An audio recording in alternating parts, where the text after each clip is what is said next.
Welcome, Pewter Report readers, viewers, and listeners to a brand new edition of the Pewter Report podcast brought to you by Briar-Greaves Insurance. Protecting your assets starts with a company that you can count on.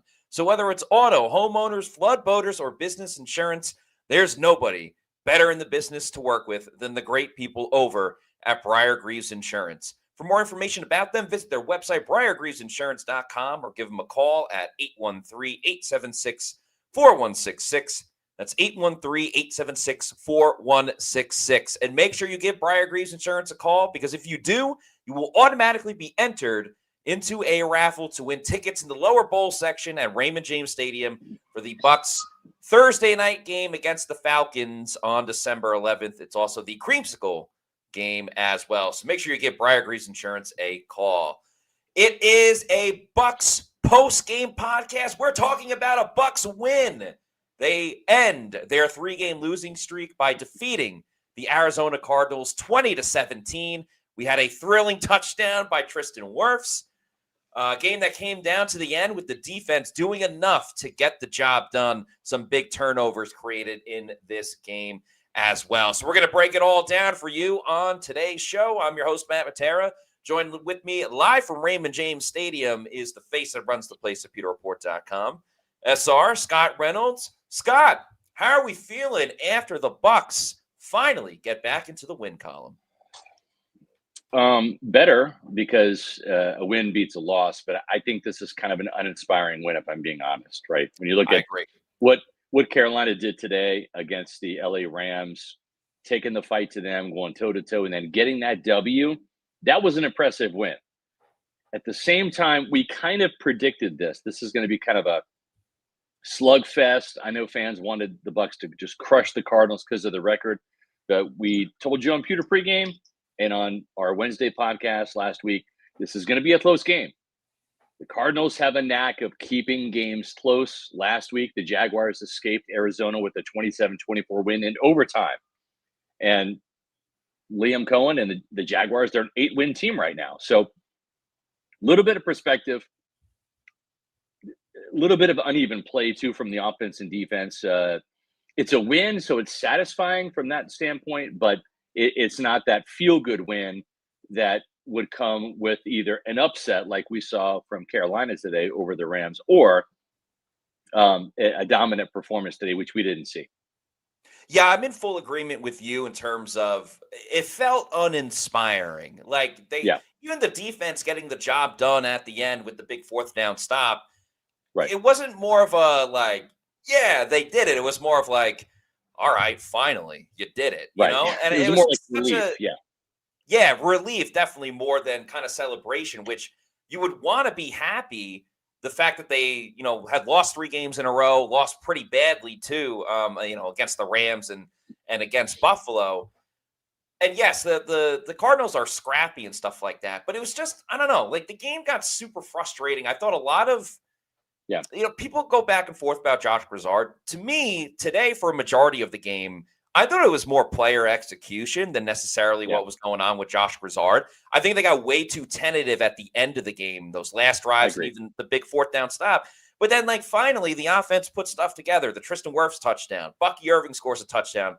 And the defense immediately just gives up a score on the next drive for the Cardinals. So the Bucs were able to build some 10-point cushions, but they didn't have those 10-point lead for very long. It was very much a one-score game for the majority of it. No, you're right. And this was a team that was up 17-3 at one point, right? So there's that. This was also a Buccaneer team that was up 20-10. So they had, as you said, a 10-point lead. Matter of fact, they had a 10-point lead with 5 minutes left. And all of a sudden, it becomes a 3-point win for Buccaneers. They didn't close out the game, I think, the way that they wanted to, or the way fans wanted them to. And so from a technical standpoint, there's some uninspiring play, some disappointment there. But for a team that absolutely had to get off the win, get off the losing skid with the win. This was the win that checked that box. This was the win that checked the box to stay in the lead in the NFC South. And the Carolina Panthers are right there nipping on their heels. And the Buccaneers have a chance to put a little bit of separation between The Panthers, they have a bye week next week. The Panthers do. The Bucs will play the New Orleans Saints, who again were kind of scrappy today in a loss to the Miami Dolphins, but again still playing competitive football. So we'll see. But this is setting up for whichever team sweeps the other in the NFC South will win this division.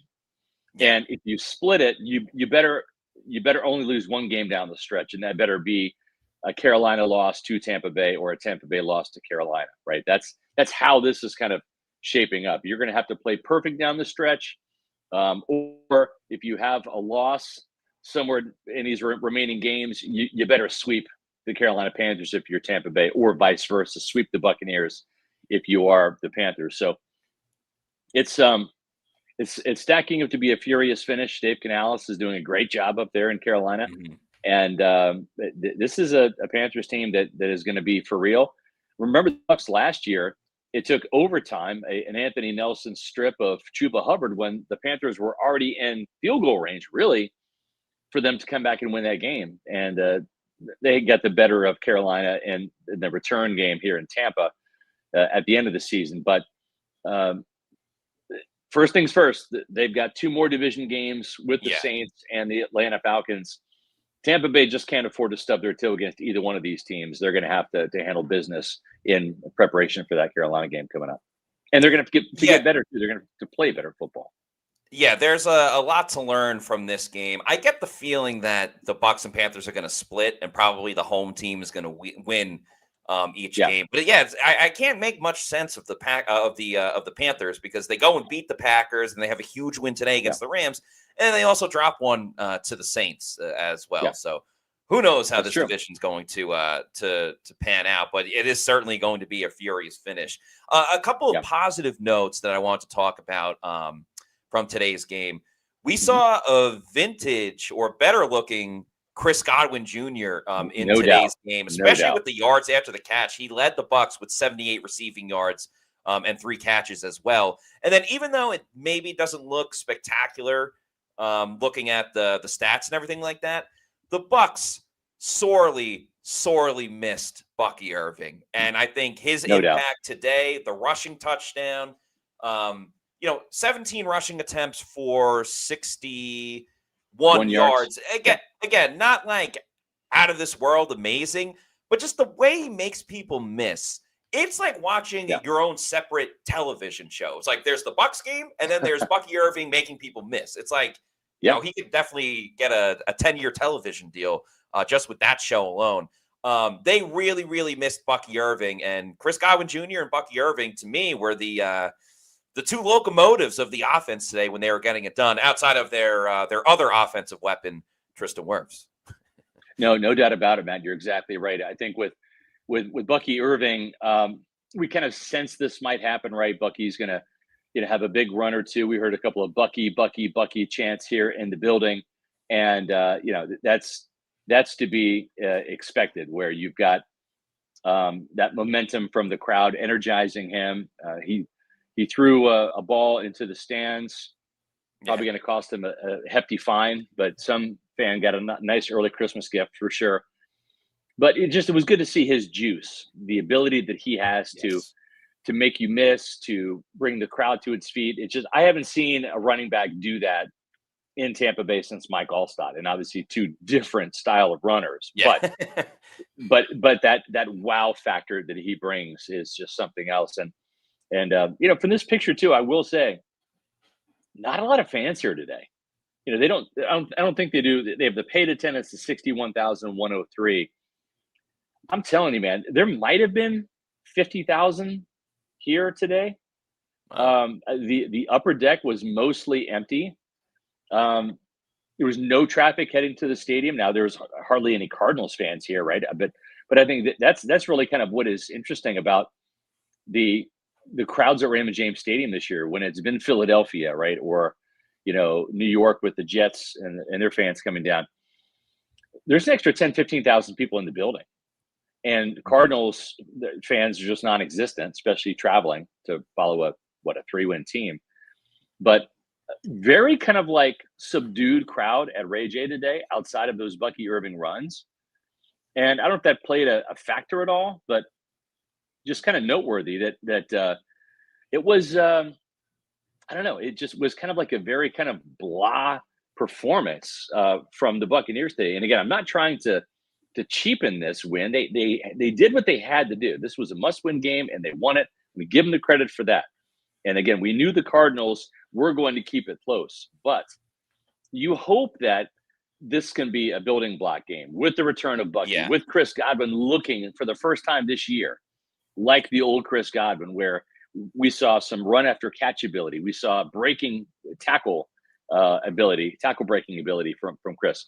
This was great to see because I had some legitimate concerns if we were going to see anything that resembled the old Chris Godwin. And I'm not saying he's back to that level or form, and even he probably wouldn't admit to that, but certainly better than last week, better than either of the games earlier this season against the Eagles and the Seahawks. So this is a great sign to see here in the passing game, especially with Jalen McMillan's return coming up soon and followed by Mike Evans. This if they can get Emeka Egbuka into a more complimentary role rather than having to carry the show in the passing game, with Chris looking more like Chris and then Mike and Jalen back, finally this passing game might be closer to full strength. Yeah, and look at how important the reinforcements were. I know Chris Godwin Jr. came back last week, but he was the biggest catalyst in the receiving game. Emeka Egbuka had some moments. But then in terms of other players coming back, we already spoke about Bucky Irving, how important that was. Jamel Dean returns, and all of a sudden, wow, he makes a big play. He probably should have caught the ball for an interception, but he at least gets in front of the football where Antoine Winfield Jr., ends up getting the first turnover of the game for the Bucs. And, Hassan Reddick didn't record a sack, but the pass rush was a little bit better with him in the game. Now, I think some of that is just the Cardinals don't have a good offensive line, and they're one of the most sacked teams in the league. But getting a lot of these players back, we saw some significant impact moments that will only get better, of course, when Mike Evans is back and if Jalen McMillan is able to go. So a fully healthy or as healthy as possible could be type of team for the Bucs. I'm not saying they're going to make a lot of noise in the postseason, but they can at least match up better against some of these better teams in the league. Now, it's going to come down to player execution as well. I mean, Godwin, for as good as he was, he did drop a touchdown, and Emeka Egbuka dropped the ball on third down. And the tackling, to be honest with you, was abysmal today. It was terrible, by the Bucs, especially in the second half. I mean, they had the running back dead to rights on a third down, and three guys couldn't get the tackle on night to get the stop. So certainly a lot of things to clean up, but it's better talking about a win than a fourth straight loss for Tampa Bay. That's a fact. There will be a Victory Monday show. We forgot how to do it for a minute, but we're going to have one of those tomorrow at 4:00 here on Pewter Report TV, where we'll hear from Todd Bowles and break this down.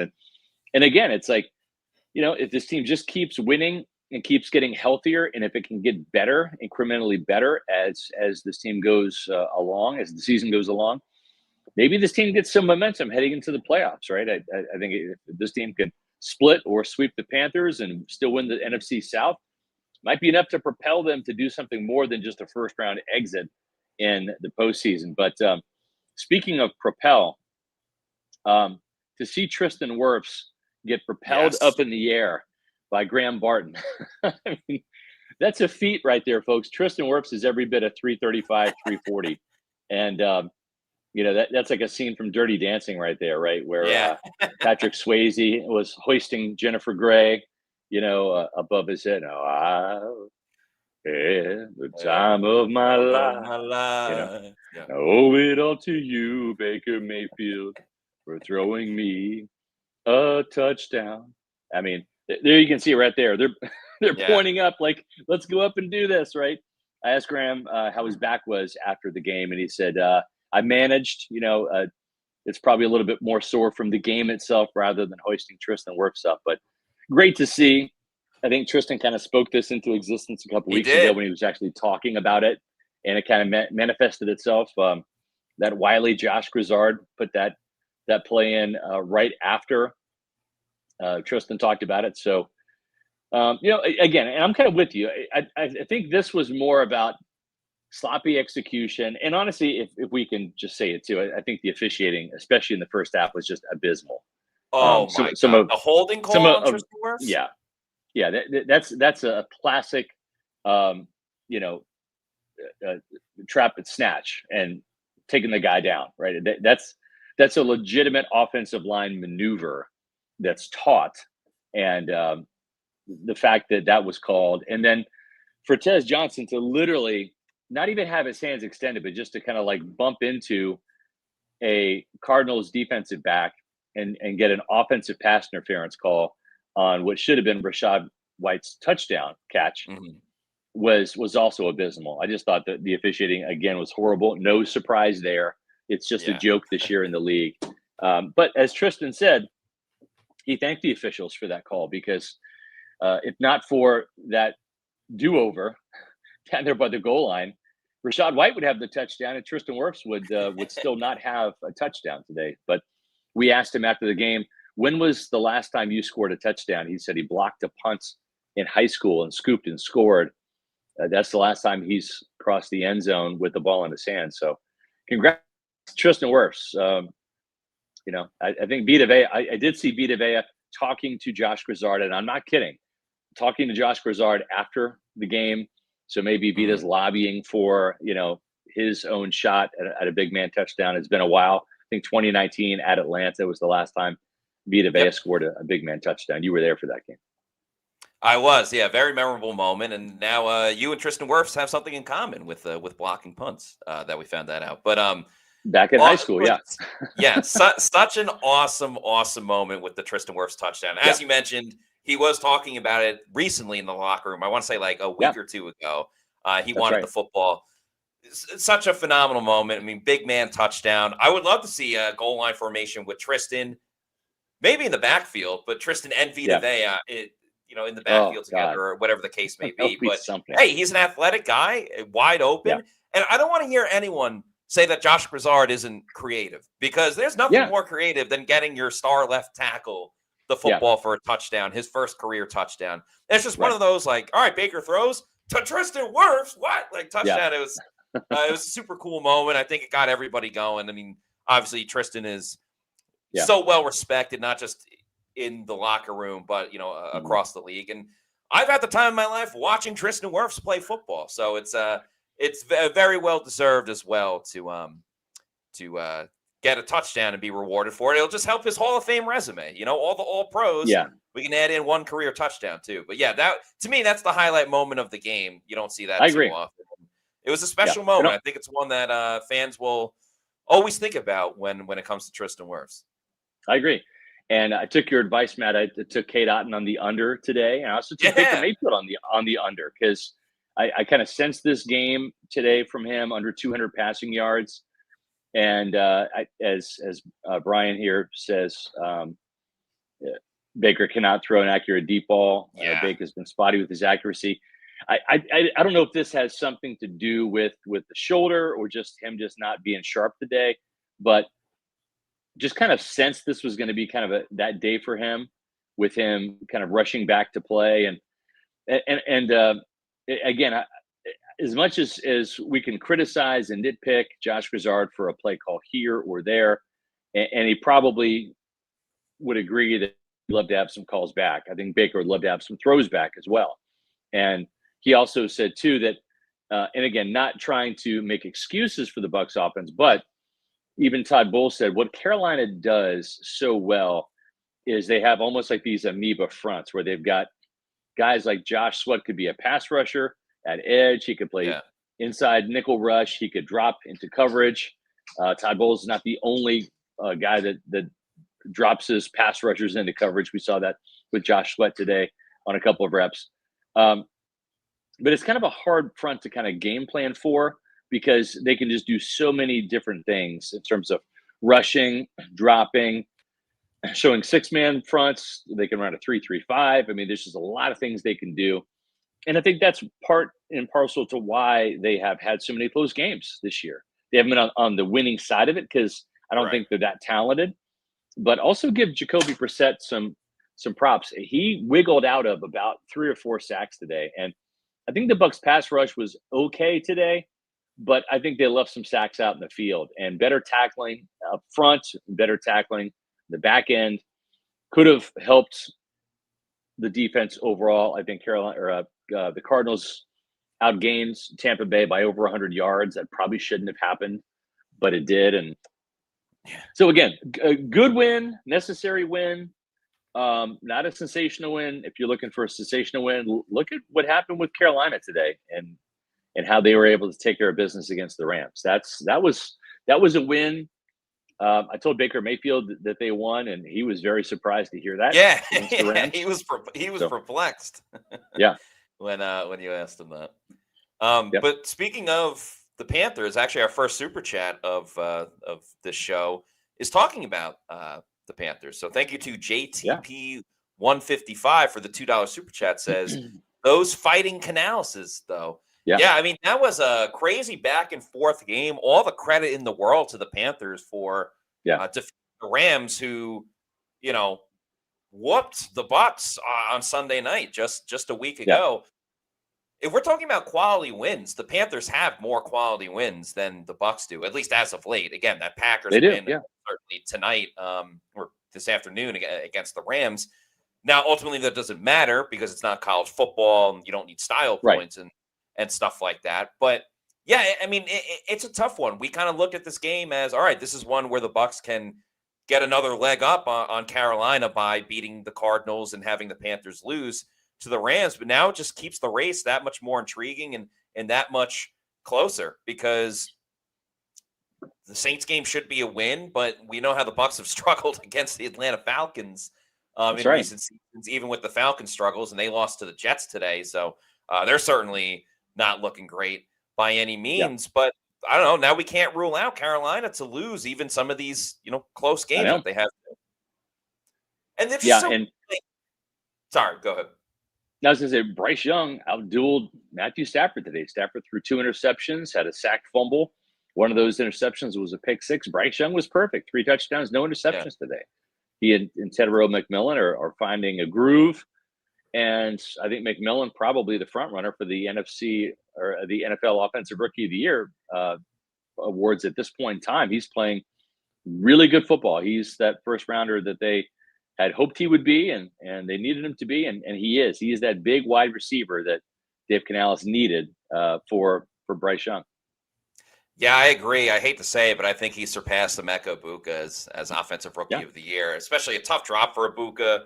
Might have to cash out that Rookie of the Year prop that I have in. But, The Real Maverick, thank you for this $5 super chat, says, let's be positive. A win in the NFL is hard to get. It is. Godwin looked like Godwin, and Bucky back changes the passing game. Wirfs at tight end, the big guy for a touchdown. Tristan Wirfs has more touchdowns than Cade Otton. Tristan Wirfs has more touchdowns than any tight end on the Buccaneers roster. And Tristan Wirfs has the same amount of catches that Payne Durham does on the season. That's right. If I'm not mistaken. So, again, awesome moment for Tristan Wirfs. Loved what I saw from Chris Godwin Jr. Me too. Not putting I'll put some stock into it, but I do also kind of feel like, okay, he broke a tackle and had a big play. It was just 3 catches, so hopefully he can get a little bit more volume as well. Yeah, I agree. Yeah, and I think as Mike and Jalen come back as well, if Chris is not the focal point, if Emeka is not the focal point down the stretch, then it certainly just opens things up for everybody, because then it's like a whack-a-mole if you're the defensive coordinator. Who are you trying to eliminate in the passing game for Tampa Bay? And it's just going to create a favorable matchup if you've got J-Mac, Emeka, Mike, and Chris at your disposal. Yeah, no, absolutely. It's going to hopefully open up a lot of things for Josh Grizzard as well. Yeah. Neil Patel, thank you for the $1.99 super chat. Says, a win is a win, but getting nervous about Carolina. I mean, we are at the point, because the Bucs finished the season against Carolina. If it's a winner-take-all matchup, that's going to be moved to Sunday Night Football. I'll just get ahead of that now. It'll probably end up being the Sunday night game, which has not boded well for Tampa Bay if you look at last week's Sunday night game as well. But it's, before the season, I said the Panthers have a better chance of surpassing the Falcons for the second spot in the NFC than the Falcons overtaking the Bucs for the top spot, and that's certainly come to fruition. So, probably going to be a little bit of cardiac situation for Bucs fans in winning this division, but that's there's a couple instances that Week 16 game can get moved, can get flexed to Sunday night in Carolina, and I wrote about that on my SR Spat 5 a couple weeks ago, forecasting that. But then also too, Week 18, the league has not put any games in pen in terms of that. So there's a Saturday night game, there is a Sunday night game. There's no Monday night game. There's no Thursday night game during Week 18 because they want to make it competitively fair across the league. But there's also a Saturday matinee game. So there's an afternoon game that is essentially by itself in a primetime capacity, and that would be here in Tampa in Week 18. Or there's the Sunday night or the Saturday night game. So there's 2 opportunities against Carolina there on Saturday. Then there's also that Sunday night game. So there's an instance where both of the Bucs and Panthers games could be flexed to primetime games, and that would be something. And I think Carolina getting that win against the Rams really helps the momentum that the league might have, especially if Tampa Bay wins against New Orleans. Carolina's going to have a bye. If the Tampa Bay can take care of business and beat, say, the Falcons on Thursday Night Football, that game very well could be flexed in Carolina to primetime. Sure wouldn't mind a Saturday night game for Bucs Panthers. Yeah. Kings are awful. Kings are awful with the $2 super chat. Thank you. Says Bucs show up like this for Carolina, they'll lose badly. I think that's true. Yeah. But again, like Carolina, huge win today. All the praise to them, all the credit to them. But Monday night, they looked abysmal against the 49ers. Yeah. So you don't know what Panthers team is going to show up. Point. I do agree, though. Like the Bucs, they can get by with this win against the Cardinals. But, I mean, we saw these type of performances against the Bills, the Patriots, and certainly the Rams, and they got embarrassed in a lot of those games. The Patriots one was certainly close, but the other two didn't have a lot of answers, at least defensively. Kings are awful with a $10 super chat. Thank you. Says the Glazers and Light need to have a convo with Bowles in the offseason. He can't continue to be the defensive coordinator. His scheme is washed. Brissett, Rush, and Cousins should not be having career games. I've had it. I think they need better players up front. I'm giving Todd Bowles a little bit of a pass here. First of all, as long as he's the head coach, he's going to call the plays, whether you like it or not. That's just how it is, whether I like it or not. Having said that, there's nobody up front that really is a game wrecker that scares you. There's no Pro Bowl caliber player up front this year. I mean, Vita had a sack today. He's not been the impact player he was last year or the year prior. Yaya Diaby got a sack today. It's just we see plays, but we don't see days, right? Where like Yaya had a play, but he didn't have a day, right? Vita had a play, but he didn't have a day.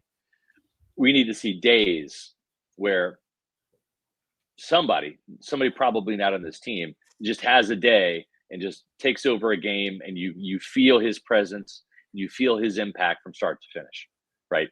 I'm talking about like a Pro Bowl caliber performance, a JPP back in the day, a Shaq Barrett back in the day, a Warren Sapp or Simeon Rice back in the day.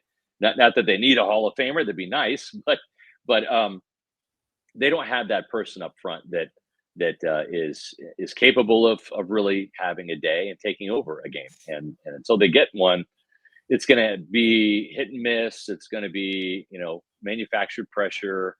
It's going to be blitz better get home, things like that. So they're missing the front that they had back in the Super Bowl days with JPP and Shaq and Ndamukong Suh and a younger Vita Vea, a younger Levante David, Devin White playing better, in his career before the ego ran amok. So they got to find some more dudes up front. Yeah. I find myself conflicted with this defensive performance today because on the one hand, it's 17 points allowed. That's not too bad. If you allow 17 points, you should win the game. 2 turnovers, a big 4th down stop that led to the field goal by Chase McLaughlin. Then the 4th down stop to finish the game. And if you take those individual moments, you're like, okay, not bad by the Bucs defense. But then if you look a little bit closer and it's like, okay, like the interception by Antoine Winfield Jr., the Cardinals were driving the ball right down the field. Yeah. And so, and then the forced fumble. The Trey McBride touchdown. right? Traded At a the touchdown as end. well. I mean, he just marched right down the field and evaporated a 10-point lead, Yeah, made it a 3-point game, which really pissed me off because exactly. I had the 3.5. Yeah, that was frustrating as well. So you look at those moments, and it's like, was the turnover a good play, or was it more just kind of like luck, and the ball bounced the Yeah, right way, and it went to Antoine Winfield Jr. And then, yeah, having to play close the whole time because as soon as you get a cushion, you immediately allow it. I mean, Jacoby Brissett threw for 301 yards today. Jacoby yeah, Brissett shouldn't be throwing for yeah. over 300 yards. Zion McCollum got beat like a drum again today, mostly with Marvin Slants were there Harrison all day. Jr. Yeah, Yeah, all day. So I don't know. I find myself conflicted because at the end of the day, hey, Bucs, get a stop. Don't allow a field goal. They didn't allow a field goal. They did their job, but you don't feel great about it either at the same time. yeah. Agreed. Tyler Thomas, thank you for the $4.99 super chat. We appreciate that. And thank you to JTP for this $2 super chat, who says, besides the touchdown drop, Godwin getting better. Yeah, I mean, he was physical run For blocking as well, had some moments, and hopefully the more he plays, the more comfortable he is, and maybe he will reach the end zone next time. But it was an encouraging performance. The drop obviously sticks out, but everything else from Chris Godwin, we really like what we saw today.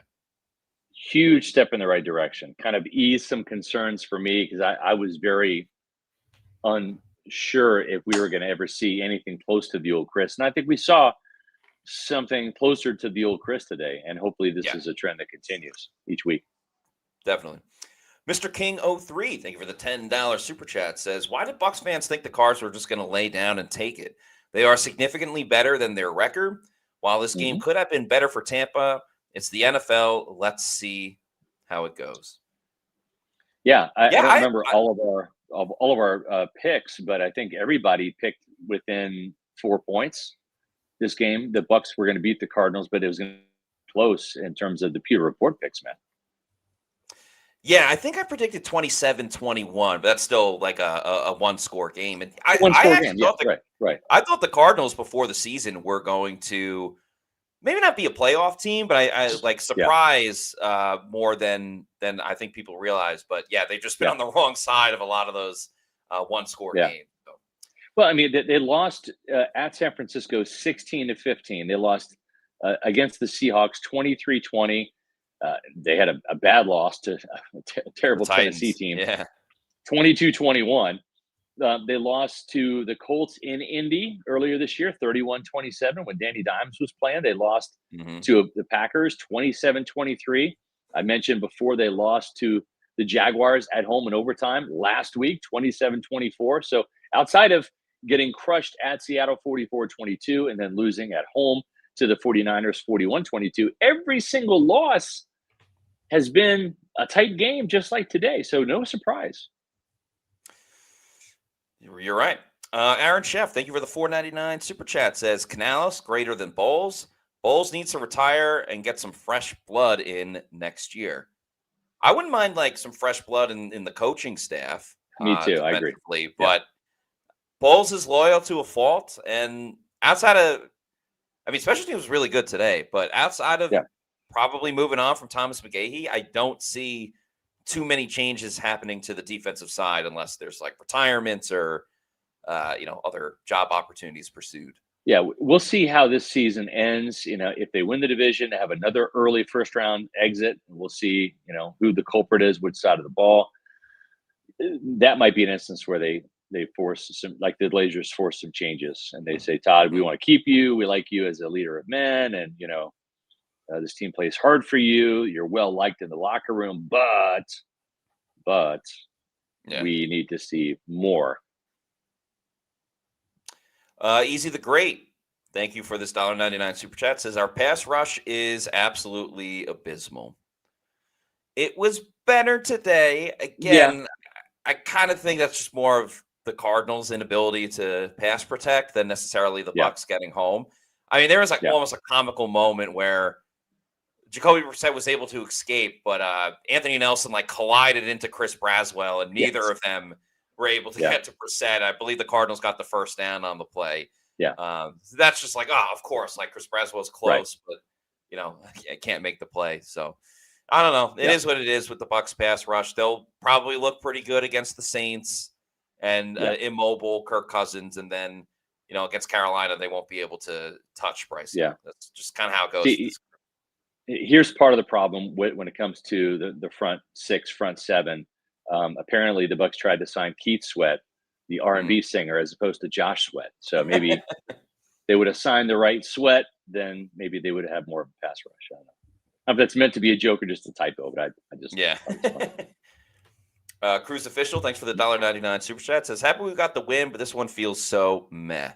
I agree. Again, like they lost 3 in a row, 4 or 5. This should feel like a good win, and I'm not gonna say it's disappointing. I don't know if there's a disappointing win, but it's like a sigh of relief, right? Yeah, I agree. It's like a sigh of relief, or you're kind of like, rather than like, yay, that's about as enthusiastic as I can be right now with this win. Thank you to Logan Valente, who's now been a Pewter Report YouTube channel member for 14 months. We appreciate all of your support. It's an OG right there. Says waiting for Zion to make a play this year with a laughing emoji. You're not the only one. What is that Steve Miller song? Time keeps on slipping. Into the future. Yeah, we're waiting. We're waiting. Very musical podcast. I was gonna say that I'm like finding my singing voice here. Either that, or I'm like toned up and I can't hear myself. I don't know how the voice is today. No, it's good. It's good. Florida Dreamhouse, thank you for the $5 super chat. Says no such thing as a bad win, but this team ain't it. No killer instinct. Egregiously inconsistent play. I was hoping to see a reset win, and I didn't. So I even tweeted that this team doesn't have the killer instinct. And I still stand by that, despite the fact that the defense did get the job done. Because in my opinion, the Bucs had the chance to lay the hammer down when they were up 10. And the defense should have gotten the stop then to still be up 10 before the Trey McBride touchdown. And then also, you get a big 4th down stop. It eventually led to the Chase McLaughlin field goal. But why are you settling for a 57-yard field? And then when they got the ball back, down 3, the offense could have got a couple first downs to close out the game, and they weren't able to. They had to put the defense back on the field. I don't blame Grizzard for a lot of the big moments in the game in terms of, Emeka Ibuka dropped a ball on 3rd down that he should have easily caught. Chris Godwin dropped touchdown. Baker, some overthrows. One to Tez Johnson specifically stood out. That's not on Josh Grizzard. If you do want to get on Grizzard's case, the last 2 drives when they had a chance to either close the game out or go up even more, that's where they really got tentative. And I agree. I didn't like that part. I think that part would be fair to be critical of Grizzard, not the other stuff. But just didn't like how they looked in those situations. I would say too, and I'm not trying to knock Rachaad White. I don't think I'm hating on Rachaad White, but it's like Sean Tucker, 2 carries, no yards today. He had a 2-yard run, picked up a 3rd and 1. Yeah. And right on cue with Q's here, 44. I didn't even know you had to cue that up, Matt, but boy, we're in sync. Take it away, man. Q's 44, thanks for the $2 super chat. Says they tried to take my number 44 away, but got it back. So Bucky Irving just wasn't on a pitch count. For all the talk about him being on a pitch count, he ended up with 17 rushing attempts. Outside of that, Baker had 6 rushing attempts. Those are scrambles. Rachaad White, 2 attempts. Sean Tucker, 2 attempts. And 2 rushing attempts for 0 yards for Sean Tucker. He did get that important 3rd down. How do you take – and again, Bucky Irving's so important to this team. But clearly he's coming off of 2 big injuries. I'm not saying don't give him 17 carries, but Sean Tucker 2 weeks ago had a 43-yard rushing touchdown against the Buffalo Bills. Probably the most electric running play they've had all season long. And now he can't even sniff the field. 2 rushing attempts. I don't understand that at all. He's an explosive player. Even there, he had one play. He went for 8 yards. The guy called back because the holding penalty. Well, it's offsetting penalties, but same thing. To me, it makes no sense. He plays such a great game recently, and all of a sudden he just disappears. I don't like that. I remember having a conversation with Liam Cohen last year, and he just said the 3 running backs, and I'm paraphrasing here, it's a pain in the ass to try to get 3 guys the ball. It just is. It's hard sometimes with 2 guys to like appropriately split the workload, whether it's going to be 50-50, 60-40, 70-30, whatever. But to get that third guy into the mix, because like Bucky, like Sean, like Rashad, any running back typically has to kind of get a feel for. You want them to have a series, and maybe part of it was just the Bucs didn't sustain enough drives, right, to keep feeding Sean when he was in there, whatever. But you'd like to see a little bit more from him just because of the ability he has to rip off a big run. So we'll see moving forward. It makes sense. It's just, we've seen the production that he's given this team. Marshall Walker, thank you for the $4.99 super chat. Says, happy the Bucs won. I do have something on defense. Should have had concerns on defense. Should have had more sacks. They ran on us today. No line looked suspect at times. Yeah, only 95 yards rushing despite 27 carries. You would like to have seen a better than 3.5-yard average. Meanwhile, conversely, Arizona, Bam Knight he's an okay running back, but he ran for 62 yards, actually outrushed Bucky Irving on 11 carries, 5.6 yards. And I thought, he was hard to tackle. And I thought the Bucs tackling was terrible. But, when the Cardinals and the Bucs had 95 yards rushing each, the Bucs averaged 3.5 yards. The Cardinals averaged 5. It's not ideal. It's not what you want to see. Yeah, I thought Arizona, to me, should have ran the ball more because they were finding success. But then, when you go down 10, you got to throw it a little bit more. Yeah. But the Bucs couldn't tackle today. They did a very poor job there. I agree. Timothy Fitzgerald, thank you for the $2 super chat. Says, key stat, Chase made a 57-yarder. They missed a 43-yarder. Absolutely. That was a big swing. Money McLaughlin's fully back. We don't even need to have that conversation about him missing some kicks earlier in the season. And I think as a whole, we've been critical of special teams. I thought it was pretty good today. Kick return was a lot better. They had a hiccup on the opening kickoff to start the third quarter, but kick return was good. Cameron Johnson had one pretty good punt return. Punt coverage was great again, and Money McLaughlin was his name. He was money. So thumbs up for the special teams today. Yeah. Mr. King 03, thank you for this $2 super chat. Says, for me, it's just wait and see what this team does. I think that's fair, and I'm kind of in the same boat with you. I'm waiting to see what this Buccaneer team actually is, and I'm going to give them some grace and see what they look like when they come back to a more full strength. Good step in the right direction today with Jamil Dean, Hassan Reddick, Bucky Irving, Ben Bredesen, all coming back to the lineup. Chris Godwin looking like the old Chris. I was really concerned about that. Even did a Pewter Pulse on that probably about a month ago or a couple weeks ago. So the jury's still out. The book has not been finished. We're still writing the chapters. I think Tampa Bay can play better. This can be a better football team than what they showed today. And they're going to have 2 more games against backup quarterbacks. Kirk Cousins is a backup who's done wonderful things in this league, but they lost to the Jets today. He's been the Bucs kryptonite with Todd Bowles and company. And then you got Tyler Shuck and the fighting scrappy Saints. They'll hang around, but they even went to Carolina and got a win, right, against the Fighting Dave Analysis. So, there's no such thing as an easy gimme win in this league. And the Saints proved that a couple weeks ago in Carolina. So I'm curious to see what type of team this will be. And, is this going to be a 9-win team, a 10-win team, an 11-win team, a 12-win team? All of that is there for the taking. It's up to the Buccaneers to continue to improve and gain some momentum as they're gaining wins. That, I think, is going to be the key. If they keep eking out wins, at some point in time, the luck's going to run out. There's the ball, Tyke Smith, recovers it, or there's the tip ball, and Antoine Winfield Jr. is there to recover it.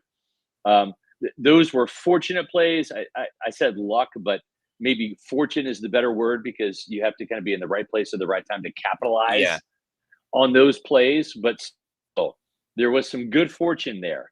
What's going to happen when you're playing in Tampa Bay in the first round of the playoffs, should you win the division, and you have the Seahawks here or, the Lions here or some team like that, and and there's no luck. You just got to line up and beat a team, right? There's no turnovers. The turnover margin 0-0. Do you have enough coaching? Do you have enough play calling? Do you have enough talent? Do you have enough execution to win in advance? And I think right now, I don't feel too good about that. But we'll see as this season progresses how much progression this team makes in terms of getting better, in terms of execution and all of that. One thing I will say, though, is when it comes to execution, if you're looking for someone to execute for you in the courtroom, well, I've got the law firm for you.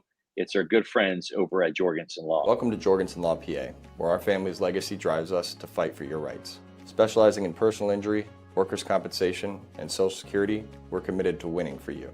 No fees unless we succeed. Trust in our family to help yours. Let's achieve justice together. JorgensenLawOffice.com. Did you hear that, folks? No fees until they succeed. And that means until they win your court case. So if you are in need of personal injury representation or representation for workers' comp or Social Security, give the folks over at Jorgensen Law PA a call. Give them your business. They're Tampa Bay fans right here in the Tampa Bay area with an office over in St. Petersburg. Get a free case evaluation. So it does you no harm whatsoever to pick up the phone and give them a call at 727-347-7733. That's 727-347-7733. And get your case evaluated for free by Jorgensen Law PA. Mr. King 03 with another super chat of $2. Thank you. Says Baker's best year was when he didn't throw it deep. Yeah, I mean, last year was his best year, and it was all about the yards after the catch, the crossers. Yeah. We actually saw a slant today. Emeka Egbuka ran a slant. Yeah. I almost fell over in my chair. I was know. So surprised and kind of excited. I think Josh Grizzard is going to do a little bit of a reset in the offseason. And I haven't got that from him. This is just like Josh is a smart guy. The thing is when you work on all these plays during the OTAs, mini camp, training camp, you call them during the season, you can't just slam the brakes on and say, all right, we're going to go back to what we did last year with Liam Cohen, which is a lot of shorter underneath type stuff. I think we're going to see more of that. Baker Mayfield, the completion percentage was 71.4% last year.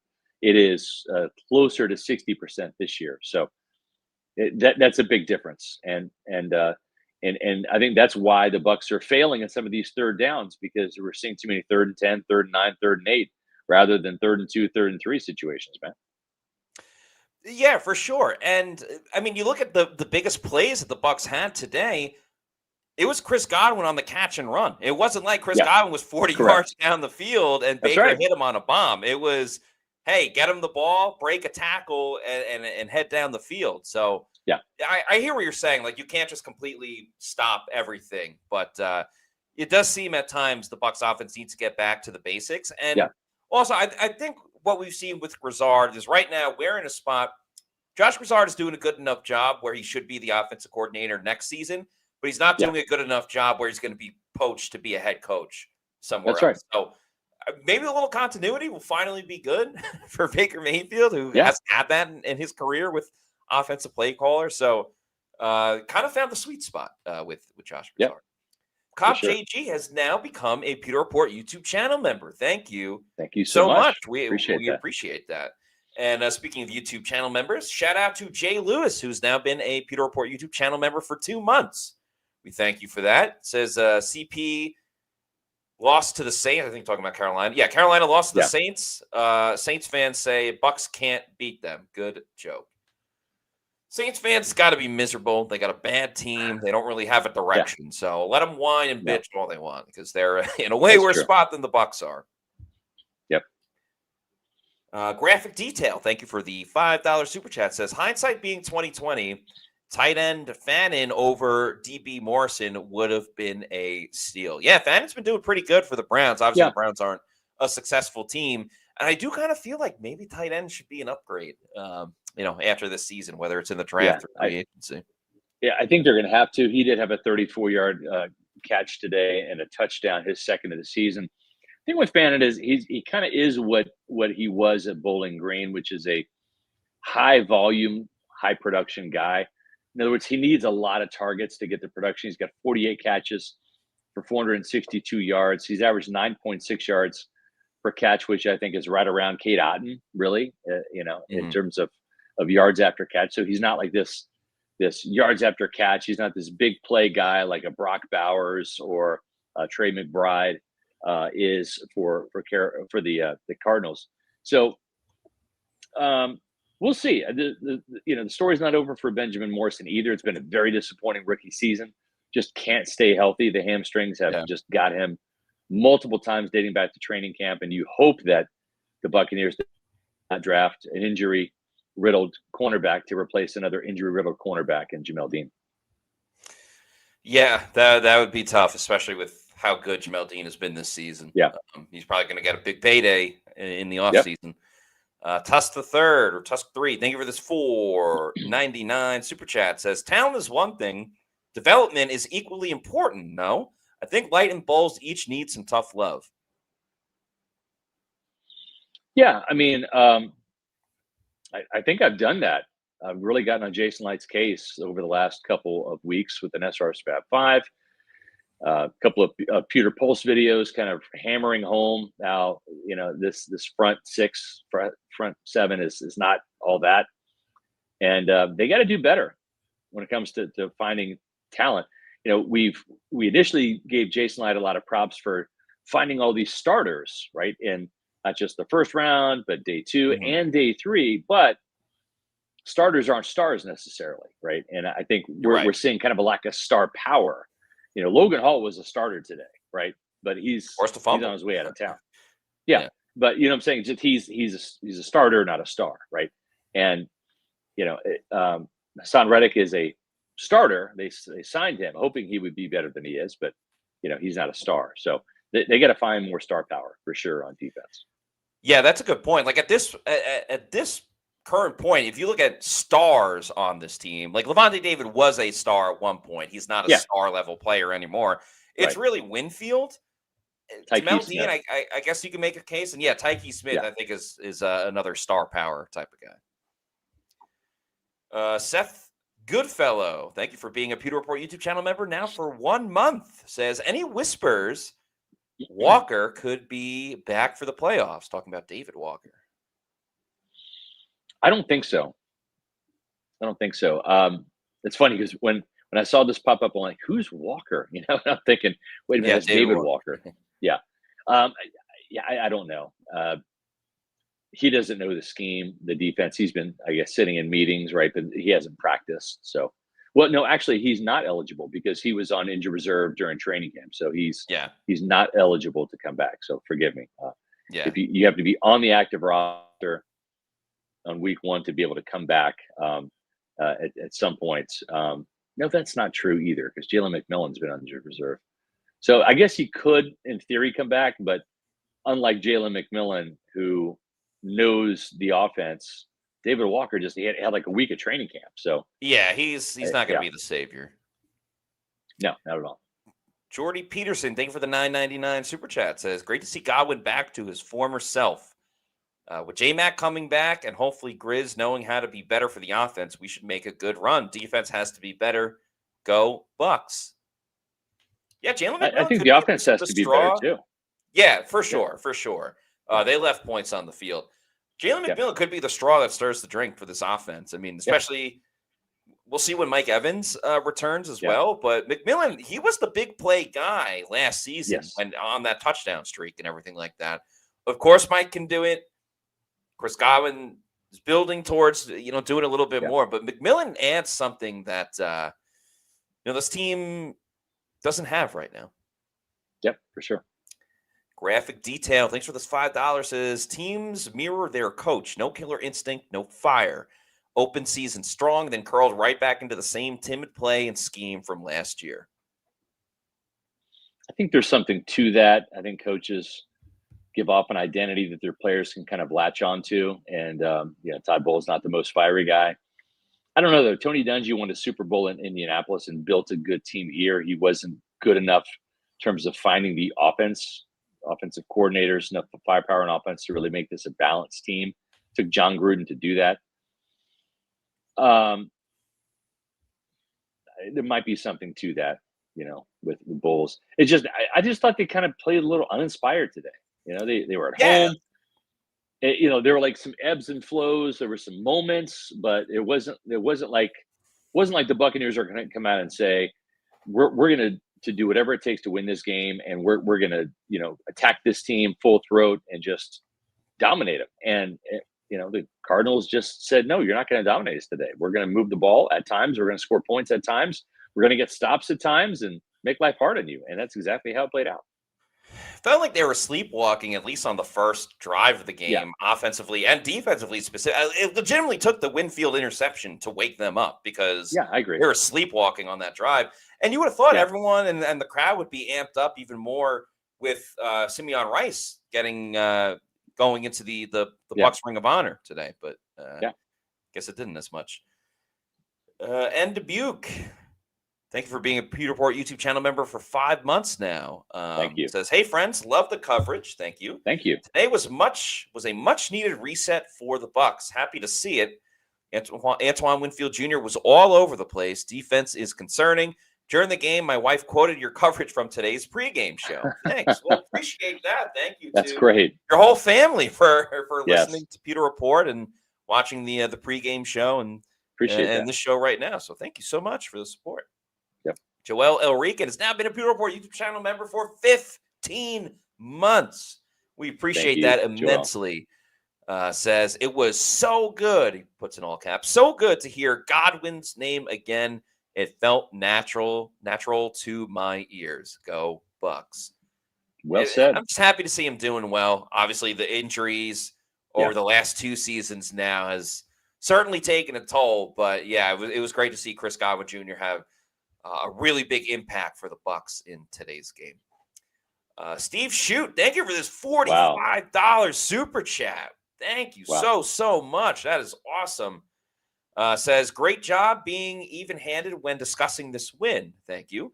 Bucky and Chris are still rounding into form and need game snaps to get up to game speed. Just their presence made a difference today. Zion is still hurt and needs to sit.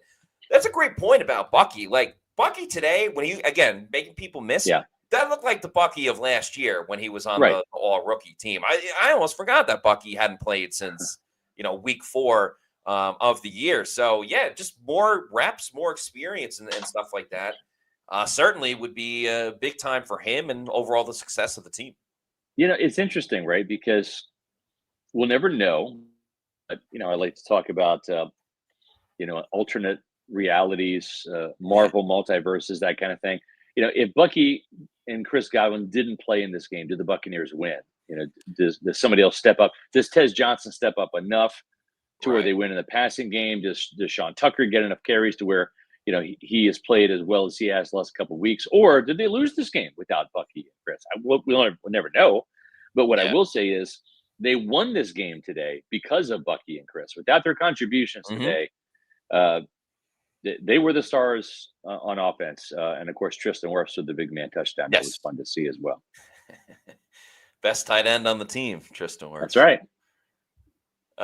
Sap Doctor, thank you for the $2 super chat. Says, missed Bucky. Offense looked better when he was in. Yeah, there was more flow, just more momentum when Bucky was in the game. And I don't think that really comes as a surprise. He's one of the best running backs in the league and an exciting player. Meets McGee, thank you for the $2 super chat. Says, Bucs have too many talented, nice guys. Daniel Morales brought this up during the Pewter Game Day show. And we've talked about it on the podcast before, too, that there's not that fire starter, especially on the defensive side. Like, guys will give speeches and things like that, but there's no one that's going to get in your face and kind of call you out. So, you're definitely onto something there, Mason McGee. There's not that guy that offenses fear. There's not a defensive player in this team that literally strikes the fear in offenses. And I think that's something they have to address in the offseason. Q's44, thanks for the $5 super chat, says, I meant my YouTube name.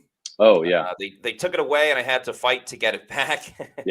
Q's44 today, but did. I'm okay with going with the hot hand, and Bucky did awesome. Yeah, YouTube did something funny. Like everybody has an @ symbol now in front of their name, and it's just and like a bunch of numbers and stuff too. Yeah, I noticed that yeah, like last so- week. I wasn't really going to bring it up, but yeah, yeah, we didn't do it. That's a YouTube. yeah, it wasn't us. It was a YouTube thing. Big Joker 6905. Thank you for the $1.99 super chat. Says SR said it best with uninspiring comment. I think it's a perfect way to describe it. I agree. Joel El Rican, thank you for the $5 super chat. Says, I loved the fantasy football question you gave to Simeon Rice. He would have destroyed Donovan Smith. I would have loved to see Rice versus Wirfs, though. Yeah. Yeah. We certainly had some fun with Bruce Arians and John Gruden on the show, asking each coach how they would have fared going up against the other Bucs Super Bowl team, Gruden versus Bruce Arians team, and vice versa. Two legendary defensive performances. Monty Kiffen's on one hand with 5 interceptions, including 3 pick sixes. Simeon Rice, Sapp, all those guys, and then of course Todd Bowles' performance, keeping Patrick Mahomes and the Chiefs out of the end zone. Shaq Barrett chasing Patrick Mahomes around all day. So it certainly would have been fun. I think there has to be some kind of simulation or a Madden game or something, because I'm glad Simeon played along and decided to answer it. So that was good to see. Yeah. And congrats again to Simeon Rice going to the Bucs. Absolutely. Ring of Honor today. Very well deserved. And hopefully the Hall of Fame is next. Yeah. Thank you to B. Shucker for this $10 super chat. Says, on offense, they miss Mike tons. Absolutely agree with that. I mean, just remember the big plays Emeka Egbuka was making early in the season, the big second touchdown against Atlanta. That was all because the focus by the defense was on Mike Evans. And even when Mike's impacting the game, even when he's not getting the football, and we're seeing that kind of trickle down effect with all the other wide receivers as well, and the whole offense. Yeah, it's also important to note too that Mike played all but 3 games last year, and Baker had his best completion percentage year. What is Mike known for? That catch radius, right? That 6'5" frame, the wingspan, the ability to go up and get jump balls, not 50-50 balls, or like 70-30 balls with him. Mm-hmm. And so it helps Baker's accuracy. He doesn't have to put the ball right on the money. A pass that's a little overthrown for a 6'1" Emeka Egbuka is catchable if you're 6'5" Mike Evans, right? So that's where he can help Baker Mayfield out. As and sometimes you throw it up and Mike just answers the prayer, and they don't have that right now. They don't have that guy that can go up and get it like Mike can. All reliable, Mike Evans. Scott Jacks has been a Pewter Report YouTube channel member for 15 months. We really appreciate that support. Thank you so much. Scott. Puts too much pressure on the offense playing soft zone up 10. They score with 5:34 left. He has to stop doing that, please. Yeah, I mean, it's kind of been a story of Todd Bowles. I mean, look at the Bucs-Jets game. Bucs had that game done, and the Jets came storming back as you're playing, you're playing not to allow the big play, but you can still get sliced and diced for 20 yards, 20 yards, 20 yards, and then you're still scoring quickly despite it not being one big shot. I think that needs to be adjusted for Todd Bowles. Yeah, I agree. Big Joker, thanks for the $1.99, says, Bowles better be fired if we lose the division. If Carolina gets 11 wins and the Bucs get 10 and Carolina edges the Bucs, I don't think they're going to fire Todd Bowles if this team is 10-7, even though they lose the division.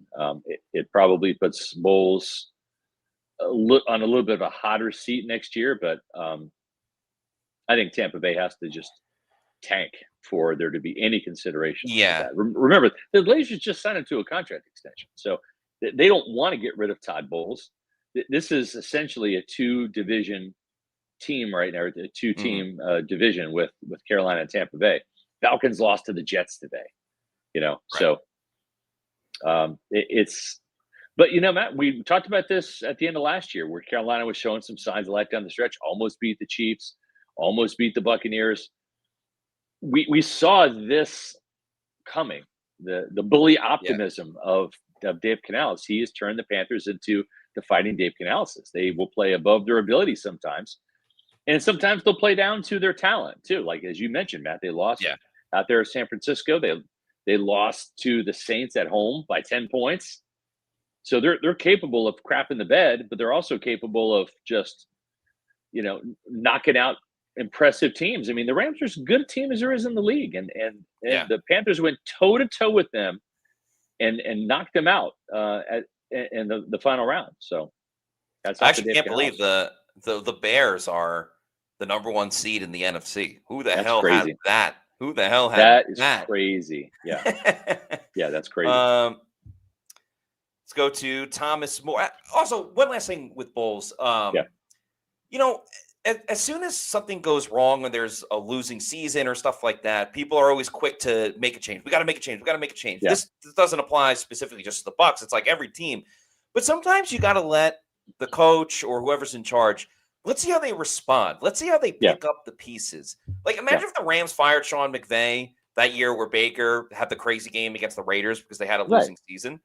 Yeah. You got to see how you rebound and respond. Right. And the Bucs aren't there yet with Todd Bowles. I mean, they could certainly win out or whatever the case may be. But I think sometimes that gets overlooked too, is how do you respond to having a down year? Yeah, I mean, to his credit, Todd was criticized for poor game management. I think he's had one game where the game management has not been good. And what I mean by that is the usage of timeouts, knowing when to go for it, when not to. I mean, I think he's made strides in that area. He wanted more ball hawks. What do they have now? 11 interceptions on the season, 12, something like that. So they had 7 last year, and there's still 5 more games to go. So So there has been strides made, but can this team with Todd Bowles get past the first round of the playoffs? Can they be a legitimate threat in the NFC? That's going to, I think, only come with better talent up front. So that's not exclusively a Todd Bowles thing. That is a Jason Light thing too. Right. Thomas Moore, thank you for the $9.99 super chat, says, I want to see us establish a drive and quit throwing deep when we need 4 yards. Agree with you all. Yeah, I mean, there's the big throw to Sterling Shepard. Sterling Shepard had a great reception on a 4th and 2, but they tried the deep ball to him later in the game. That play too, I felt like Baker had space to run for the first down. And I agree, he did to launch it, and you probably had a better view of it than I did. He had the first down easy, so I didn't like that, but whatever. They were able to win the game. Yep. Kings are awful. Thanks for the $4.99 super chat. Says, what happens if we lose the division? Is Bowles fired? Do the Glazers demand he bring in a defensive coordinator and just be the head coach? Because they will be mad if Canales wins. We'll see. We got to see how it plays out. We got to see how Carolina finishes, how Tampa Bay finishes, what it looks like at the end of the season. If this team is fully healthy, has some momentum, right? Let's say the Buccaneers win out. Let's say they get to 12 wins. Yeah. And they improve each time, but then they host a team here that has maybe 10 or 11 wins, maybe even 9 wins, and Tampa Bay just craps the bed, right? I mean, that's going to look different than kind of eking into the playoffs, because there'd be that huge letdown if that occurred. We'll see how the season ends, which side of the ball is the culprit, right? I don't know. We'll see.